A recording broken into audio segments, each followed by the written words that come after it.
J.D. Vance's wife, Usha, is being used as a pawn this week by Donald Trump as part of his plan to overtake Greenland, but the Prime Minister of the Danish colony isn't having any of it. In fact, he just delivered a brutal takedown of her visit, and I have all the details coming up next.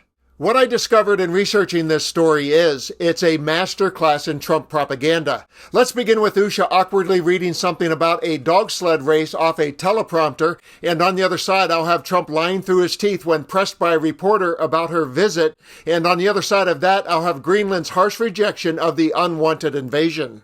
Hello. I'm so excited to share that I'll be visiting Kalaalleq, Greenland, next weekend. I'm particularly thrilled to visit during our national dog sled race, which our country is proud to support as a sponsor. I've been reading all about it with my children, and I'm amazed by the incredible skill and teamwork that it takes to participate in this race. I'm also coming to celebrate the long history of mutual respect and cooperation between our nations, and to express hope that our relationship will only grow stronger in the coming years. I look forward to meeting many of you soon, and to learning from you about your beautiful land, culture, and traditions. See you soon. Well, that was bizarre. Par for the Trump course. And here's Donald to amplify the oddness by telling the lie that he has been summoned by the people of Greenland and that Usha is part of a plan to protect them against Russia and China. And then you'll see Greenland calling BS. One for you, Mr. President.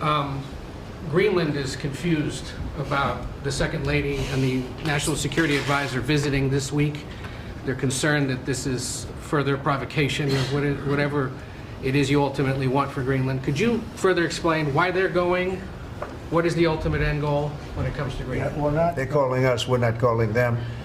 And we were invited over there, and I thought it would be I have great respect for the wife of our great vice president. I think she's a brilliant woman. She's a very nice woman. And she loves the concept of Greenland. But we've been invited, and they really like the idea because they have been somewhat abandoned, as you know. They haven't been taken good care of. And I think Greenland's going to be something that maybe is in our future. I think it's important. It's important from the standpoint of international security. And if you look at the ships outside of Greenland, you have Russia, you have China, you have lots of different people and lots of different places, and it cannot go on the way it is. It's not going to go on the way it is. I'll make a statement. It's not going to happen. So they're going there, and that's purely friendship. Who's doing the inviting? You said people. A lot of people, yeah. People from Greenland are asking us to go there. We have many, many requests from many, many people, some officials too. So does the Prime Minister of Greenland see Trump as their savior and consider the visit by Usha and his cronies to be friendly? No. He's on the record as calling it aggressive and a clear provocation. Here's more. Controversy erupts this morning over a planned U.S. visit to Greenland this week. It comes as President Trump has pushed to annex the autonomous Danish territory, saying he thinks the U.S. will get it one way or the other. Second Lady Usha Vance and National Security Advisor Mike Waltz are expected to be among the Americans visiting. But Greenland's Prime Minister is slamming the visit, calling it, quote, highly aggressive and sinking relations to the U.S. to a new low. It's the second international trip by the Second Lady, Elena, and it's an odd one. It is, and I think it just is really putting a further spotlight on this administration's desires to try and purchase Greenland, despite, of course, we're hearing repeatedly now, several different times over from both the leaders of Greenland, but also Denmark, that Greenland is not for sale. And just to back up here, to give you the big picture, I've talked to several White House and Trump administration officials about the president's desire to purchase Greenland and make it a U.S. territory. This both before he was in office and after he was sworn in. And part of the reasoning behind it is, one, they argue it would be economically beneficial to the United States. That's in part because Greenland has vast stores of rare earth minerals that are would be great for technology here in the United States. But another, and this is the key thing that I think the Greenland's Prime Minister was really focusing on here in his criticism of these visits, is there are national security interests as well. That's in part because the United States really sees Greenland as a way to try and curb both Russian and Chinese aggression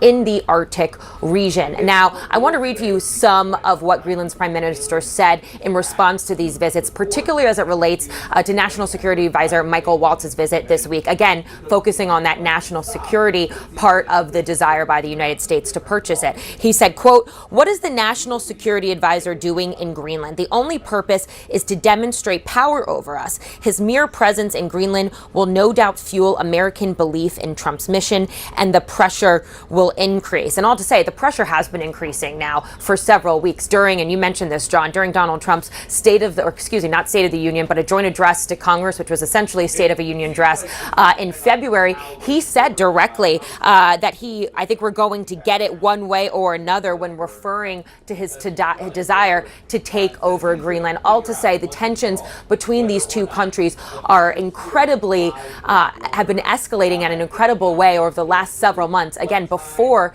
the president even officially took office, those are only escalating further this week with these visits from the Second Lady and Michael Waltz. As I mentioned, this Greenland visit is a masterclass in Trump propaganda. Propaganda thrives when the media echoes your narrative, and that's what happened in that CNN report. Trump is pushing that Greenland faces a threat from China and Russia, a boogeyman move from his playbook, and CNN took the bait and focused mostly on that instead of the real story: mineral rights and the greed lurking beneath the surface. Before Elon Musk got in his ear, Trump had no interest in mineral rights, but now we hear it with Greenland, Canada, and Ukraine, and it is no accident. Elon's high-tech empire relies on minerals like lithium and cobalt, and Trump's fixation on these resources is nothing more than capitalism dressed up as a protective big brother.